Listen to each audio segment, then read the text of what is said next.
Professor Nageswararao గారు సంవత్సరాలుగా అధికారంలో ఉన్న వారినైనా ప్రతిపక్షంలో ఉన్న వారినైనా ప్రశ్నించారు. ప్రజల పక్షాన నిలబడ్డారు. కానీ ఆయన మాట్లాడిన మొత్తం విషయాన్ని పక్కన పెట్టి అందులో ఒక లైన్ మాత్రమే పెట్టుకుని సోషల్ మీడియాలో ట్రోలింగ్, కేసులు, బెదిరింపులు. ఏంటిది? ఇది ప్రజాస్వామ్యమా? లేక మా నాయకుడిని ప్రశ్నిస్తే నాశనం చేస్తాను అనే రాజకీయ గుండాయిజమా? మీకు నిజంగా ఒక్క మాట తప్పనిపిస్తే దానికి ఆధారాలు అడగండి, రాజకీయంగా కౌంటర్ ఇవ్వండి. కానీ వ్యక్తిత్వం హత్య చేయడం, సోషల్ మీడియాలో అవమానించడం, కేసులతో భయపెట్టడం, ఇదేనా మీరు చెప్పే కొత్త రాజకీయ సంస్కృతి?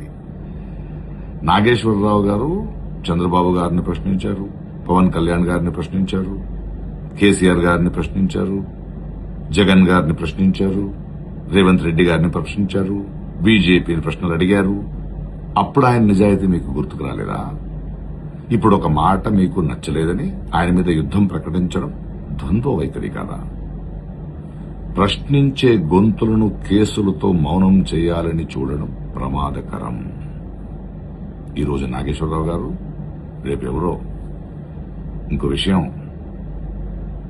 ప్రస్తుత రాజకీయ పరిస్థితుల్లో ఏ పార్టీ ఎవరితో పొత్తు పెట్టుకున్నారు, ఎవరు పట్టులో ఉన్నారని అందరికీ అన్నీ తెలుసు. So please stop this nonsense and behave yourselves. Nageswararao గారు, మీ అండగా మేమున్నాం. Keep up the good work.